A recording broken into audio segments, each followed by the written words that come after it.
Opa, muito boa noite para você que está chegando, tá ligadinho aqui na tela da TV Alterosa. Esse é nosso momento de ficar juntinho, né? Com muita notícia, muita informação. Eu sou Rafael Silva e a partir de agora está no ar o Jornal da Alterosa, edição regional. A gente começa mostrando que um policial militar foi morto a tiros em Campo Belo. Após o crime, a polícia realizou uma grande operação para localizar os suspeitos. 2 suspeitos trocaram tiros com a polícia e foram mortos no confronto. Outras 4 pessoas foram presas. A motivação é investigada. O velório do policial começou na manhã de hoje. Olha só. Nas imagens de câmeras de segurança, o policial aparece dentro de um carro cinza quando uma moto com 2 homens se aproxima. O garupa efetua vários disparos e, em seguida, os suspeitos fogem. O sargento Rodrigo Silva Pereira, de 40 anos, foi baleado na rua João Belchior, no bairro Jardim Brasil Vilela. Câmeras de segurança registraram o momento do ataque. Segundo a polícia, o sargento estava acompanhado do filho no momento do crime.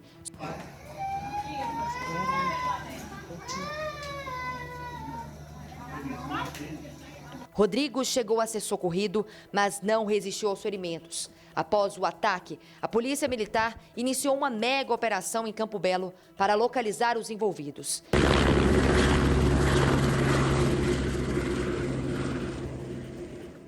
De acordo com a polícia, na ação, 2 suspeitos teriam trocado tiros com os militares e foram mortos no confronto. Outras 4 pessoas foram presas e 3 armas foram apreendidas. O corpo do policial foi levado ao IML de Campo Belo. Em nota, a Polícia Militar lamentou a morte do sargento. A Polícia Civil investiga o caso para esclarecer a motivação do crime. Olha, antes de comentar qualquer coisa, eu quero deixar o nosso carinho aos policiais, aos amigos de farda, né, também à família, porque olha, que dia triste, viu, para essa corporação, para toda Campo Belo e para todo um estado, né, todo um país, por que não? Porque é uma pessoa que trabalha em força de segurança sendo assassinada de uma forma tão cruel. O policial foi enterrado na tarde de hoje, claro, muita comoção, muita tristeza no velório e no enterro. Pois bem, a polícia agora começa o trabalho investigativo.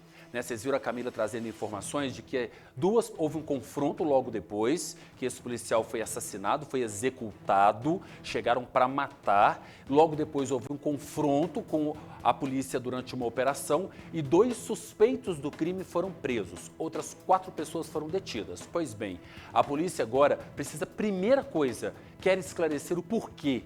Por que essas pessoas são suspeitas, né, até o momento, mas por que elas teriam tirado a vida desse policial? O que motivou essas pessoas a irem até esse servidor, esse policial militar e atirarem contra ele? A polícia precisa esclarecer isso, é uma resposta importante e necessária não só para os amigos de farda, mas para a população e para os familiares desse policial, porque ele foi executado de uma forma cruel e muito covarde. Pelo tudo que a gente viu até o momento, ele não teve nem tempo de se defender, né? Deixar mais uma vez o nosso carinho e o nosso respeito a todos os familiares e amigos.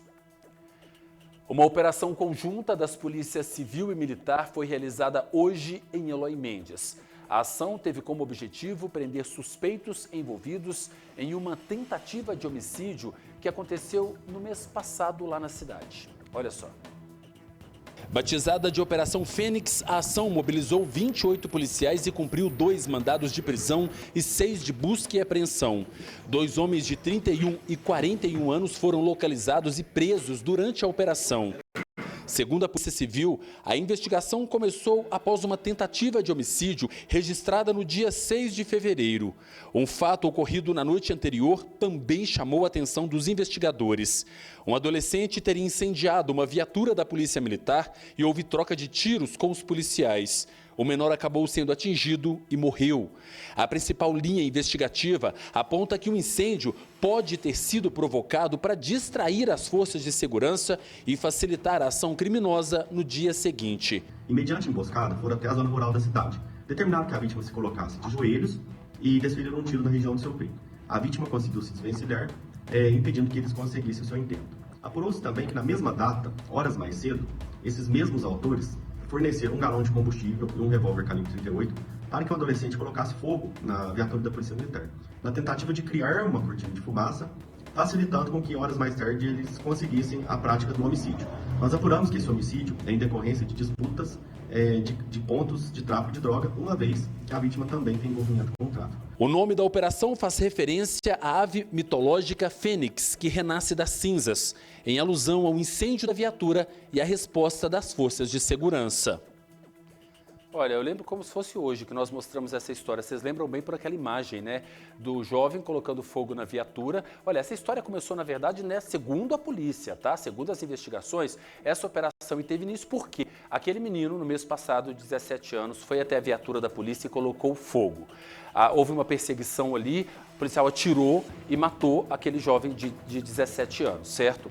Pois bem, no outro dia de manhã houve uma tentativa de homicídio na cidade. A polícia concluiu que esse jovem teria colocado fogo, ele teria colocado fogo na viatura para despistar os policiais, para que os policiais não percebessem, não chamassem atenção para essa tentativa de homicídio que iria acontecer no outro dia pela manhã. Então estava tudo conectado, segundo a Polícia Civil, segundo as investigações até o momento. Por isso houve essa investigação. O delegado falando, por isso eles fizeram uma investigação e agora fizeram essa operação chamada Fênix para poder justamente cumprir esses mandados depois de tudo isso. E olha que na época eu lembro de pensar bastante, a gente refletiu e pensando, por quê? Por que será que esse jovem colocou fogo na viatura da polícia? Está aí, segundo a polícia, portanto, para tentar acobertar um crime que ainda iria acontecer. A Polícia Civil prendeu um homem apontado como um dos principais líderes do tráfico de drogas na zona sul de Poços de Caldas. Vamos ver essa história. Roda o VT. A Polícia Civil cumpriu mandados de busca e apreensão como parte de uma investigação sobre o tráfico de drogas em Poços de Caldas. Durante a ação, os policiais encontraram uma chácara na zona rural da cidade que estaria sendo utilizada para o armazenamento e preparação das drogas. Durante as diligências realizadas em uma chácara situada na zona rural da cidade, utilizada para armazenamento e fracionamento de entorpecentes, foram apreendidas grande quantidade e variedade de drogas, balanças de precisão e um simulacro de arma de fogo. O investigado, de 39 anos, considerado de alta periculosidade e com registros policiais por tráfico de drogas e roubo, foi preso em flagrante em sua residência, no bairro São Sebastião. No momento da abordagem, ele resistiu à prisão e tentou dispensar parte do entorpecente. Dentro do imóvel, os policiais também apreenderam quase R$11 mil em dinheiro, anotações relacionadas ao tráfico, além de celulares, um notebook e um veículo. A quantidade de entorpecentes apreendida representa um prejuízo estimado superior a R$100 mil ao tráfico de drogas. As diligências continuam com o objetivo de analisar todo o material apreendido, a fim de subsidiar a continuidade das investigações. O suspeito foi preso e levado ao presídio de Poços de Caldas. As investigações continuam. Olha, é importante a polícia realmente chegar na raiz do problema. Então, uma dessas raízes é realmente o traficante. E aí, segundo a polícia, é um dos maiores traficantes da cidade de Poços de Caldas. É ir até a raiz. Obviamente, gente, não vamos ser também ingênuos aqui de acreditar que acabou. Não acabou. Uma hora dessa, possivelmente, já tem outra pessoa no lugar desse aí, viu? Possivelmente já tem uma outra pessoa comandando a área desse que foi preso. Mas vamos acreditar também nesse trabalho importante da polícia e é importante dar um mérito para as investigações, para se chegar até essas pessoas. Olha, foram usados drones, um trabalho de investigação necessário, importante, foram meses de apuração até se chegar a essa pessoa. Então, parabéns para a polícia. Não resolveu o problema, mas é um começo e é um começo muito, mas muito importante. Se mais operações assim acontecessem a todo momento, em todo lugar, pode ser que nós tivéssemos aí, vou dizer uma região, né, que a gente está no sul de Minas, nós tivéssemos uma região pouco diferente. Então, parabéns para a polícia, muito bacana ver sempre ações assim. Um incêndio destruiu uma casa na zona rural de Eloy Mendes. O imóvel era usado para abrigar trabalhadores rurais. Apesar dos danos, ninguém ficou ferido.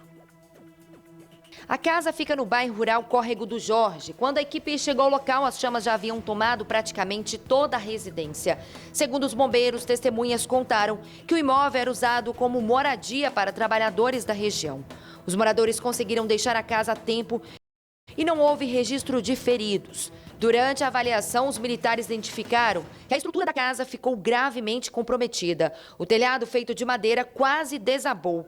As paredes ficaram com trincas estruturais e a residência não possuía laje. Isso contribuiu para que as chamas se espalhassem rapidamente. Entre os prejuízos estão roupas, colchões, utensílios domésticos e alguns eletrodomésticos, que foram destruídos pelas chamas. A causa do incêndio ainda não foi confirmada. Ainda segundo a equipe, o dono contou que a fiação elétrica do imóvel era antiga e pode ter contribuído para o início do fogo. Olha, graças a Deus ninguém se feriu. Estou vendo imagens aí da casa bem destruída, né? Olha isso, depois desse incêndio, trabalhadores rurais moravam ali, né? Abrigavam esses trabalhadores, acho que principalmente em momentos de colheita, né? Da safra, então um susto. Agora, o dono falou que a fiação era antiga, né? Um risco também para quem estava ali no local, graças a Deus não havia ninguém e ninguém se feriu, porque com certeza, pelas imagens, a casa está condenada a partir de agora. A Polícia Rodoviária Federal apreendeu uma Range Rover avaliada em cerca de R$700 mil durante uma abordagem na rodovia Fernão Dias, em Pouso Alegre. O veículo é de Luiz Felipe Machado de Moraes Mourão, conhecido como Sicário, participante do grupo do empresário Daniel Vorcaro, investigado pelo Banco Master. Olha só. O veículo estava com um casal que seguia de Belo Horizonte para o estado de São Paulo. Durante a fiscalização, o condutor informou que o carro pertencia a um amigo. Segundo a Polícia Rodoviária Federal, o proprietário do automóvel é Luiz Felipe Machado de Moraes Mourão, conhecido como Sicário, do empresário Daniel Vorcaro. Mourão e Vorcaro haviam sido presos na manhã do mesmo dia, durante a operação da Polícia Federal. A investigação aponta que Mourão faria parte de uma suposta milícia de intimidação privada ligada ao empresário. Mensagens de um grupo de WhatsApp, conhecido como a Turma, teriam revelado acesso a dados sensíveis de sistemas restritos do governo e até de organizações estrangeiras, além de relatos de intimidação contra funcionários e jornalistas. Durante a abordagem na rodovia, nenhum material ilícito foi encontrado e não havia mandado de prisão contra o casal que estava no veículo. No entanto, a Range Rover blindada possuía restrição de circulação determinada pelo Supremo Tribunal Federal e estava com licenciamento vencido. O veículo foi recolhido pela Polícia Rodoviária Federal. Olha, a ocorrência foi registrada em Pouso Alegre, Sicário, inclusive, que tentou tirar a própria vida depois de ser detido lá em Belo Horizonte, viu? Ele tentou tirar a própria vida. E agora a gente vendo o carro, que segundo a polícia pertence a ele, passando pela Fernão Dias, trafegando uma rodovia federal. E aí quando o casal que estava no veículo é parado, é de um amigo nosso. Mas que amigo? E aí começou a conversar, a olhar documentos, o carro não podia estar circulando. O que esse veículo estava fazendo com esse casal? Isso agora com certeza também vai fazer parte do inquérito que investiga todo esse esquema que, segundo a polícia, acontecia há tantos e tantos anos aqui no nosso país. É realmente um mistério, viu? Mistério, essa apreensão aconteceu em Pouso Alegre, aqui na nossa região, e vamos continuar acompanhando o desenrolar dessa história. Olha, vídeos registraram prejuízo após vandalismo em ônibus do transporte público de Varginha. Segundo testemunhas, menores de idade estão arrancando placas e até quebrando vidros dos coletivos. Linhas dos bairros Corsete, Imaculada e Nova Varginha foram afetadas. Moradores contaram para a nossa equipe que a Guarda Municipal até faz as abordagens, mas os jovens voltam a cometer os vandalismos pouco tempo depois. Ai, Deus, é tanta coisa para se comentar de uma história como essa. Vamos começar primeiro que é menor, né? Menor não tem preocupação, fazem o que querem, sabem da impunidade. Outra coisa, gente, pelo amor de Deus, transporte coletivo é usado por todo mundo. Um danifica, todo mundo sofre o prejuízo, porque esse ônibus agora é parado de circular para levar para a garagem, para consertar, é um prejuízo e daí por diante. E aí a guarda vai lá, faz o trabalho dela, como os próprios moradores disseram, mas como são menores, eles são levados para a delegacia, depois são liberados e aí voltam a cometer o mesmo crime, segundo os próprios moradores. E aí vai virando uma corrente sem fim, vai virando uma engrenagem sem fim, olha, puxando fios ali, pelo amor de Deus, e aí estraga hoje, vai para a delegacia, volta, comete o mesmo crime e daí por diante. Aí a guarda faz um trabalho que chama enxugar gelo, a verdade é essa. Eu vou para um rápido intervalo e na volta eu mostro que imagens que circulam nas redes sociais registram o flagrante de imprudência na BR-265. Segundo os motoristas, a cena foi gravada ali na região de Boa Esperança e Ilicínea. Os detalhes eu te conto já já.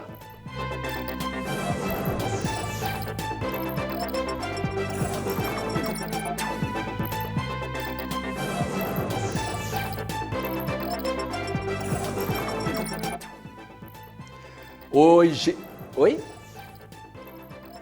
gente, muito boa noite para você ligado aqui. Olha, hoje dia 5 de março, quinta-feira. Obrigado a você pela companhia, pela audiência de sempre. Olha, que imprudência, né? De um lado a gente mostra os adolescentes quebrando os ônibus, do outro a gente mostra imprudência nas estradas. Isso é mais do que imprudência, isso é falta de respeito à vida do motorista ali, do caminhoneiro e também das outras pessoas. Vamos falar sobre isso já já, viu? Agora, enquanto isso, você participa comigo, já que já também tem a previsão do tempo para amanhã, quinta-feira, amanhã, quintou, hein? Tem gente que já está preparando para o final de semana, daqui a pouquinho eu vou falar sobre a previsão do tempo. Tem chuva em algumas regiões, hein? Tem chuva, já a gente fala mais sobre isso. Para você que está ligado aqui no nosso YouTube, te convidar também a acessar o nosso Instagram. Tá aqui, ó, TV Alterosa Sul de Minas. Muita notícia, muita informação por lá também, viu? Vamos voltar do intervalo, é isso? Vamos voltar do intervalo, bora lá.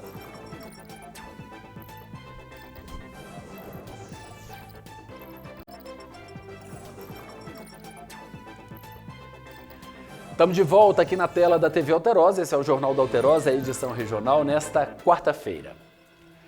Olha, imagens que circulam nas redes sociais mostram o flagrante de imprudência na BR-265. Olha isso aí, gente. Segundo motoristas, a cena foi gravada entre Boa Esperança e Ilicínea. Olha, eu estava vendo essas imagens, é tão inacreditável que a gente está mostrando uma imagem como essa aqui no nosso jornal. Olha isso, faixa contínua, não poderia... Olha a curva ali, gente. Olha isso, olha o que o motorista dessa carreta está fazendo. É mais do que uma imprudência, é um desrespeito à vida, é um desrespeito à vida de outras pessoas que circulam ali pela rodovia. Olha que ele vai para um lado e para o outro, quer passar de qualquer jeito. Ô gente, pelo amor de Deus, se tem faixa contínua, é porque não é seguro passar, não pode fazer uma ultrapassagem. É uma carreta pesada num morro fazendo uma ultrapassagem de um veículo e de outra carreta. Olha o risco. Aí está descendo um carro ali, um trabalhador, uma família, alguém está passando por ali, é atingido e perde a vida. Já pensou? Situações assim são mais comuns do que a gente imagina. Eu já vi por diversas vezes a Polícia Rodoviária Federal falar que uma das maiores ocorrências nas estradas é justamente a ultrapassagem em locais proibidos. Se foi colocada uma faixa contínua ali, é porque ela está certa, é porque ali não se pode fazer uma ultrapassagem, é porque pessoas que estudaram para isso, engenheiros, foram até ali, fizeram estudos e viram que não é seguro. Aí vem caminhoneiros ou motoristas independentes e resolvem por conta própria fazer uma ultrapassagem onde não pode. Isso é um desrespeito à vida. Já em São Gonçalo do Sapucaí, um carro com as placas BPC 7178 foi furtado. Segundo testemunhas, o veículo foi visto por último na região do bairro Água Comprida. 2 homens em um carro branco chegaram no local querendo comprar o veículo. Os criminosos, segundo as vítimas, pediram para andar no carro. Eles disseram que conheciam o pai do dono do veículo. Eles pegaram o Fiat e não foram mais vistos.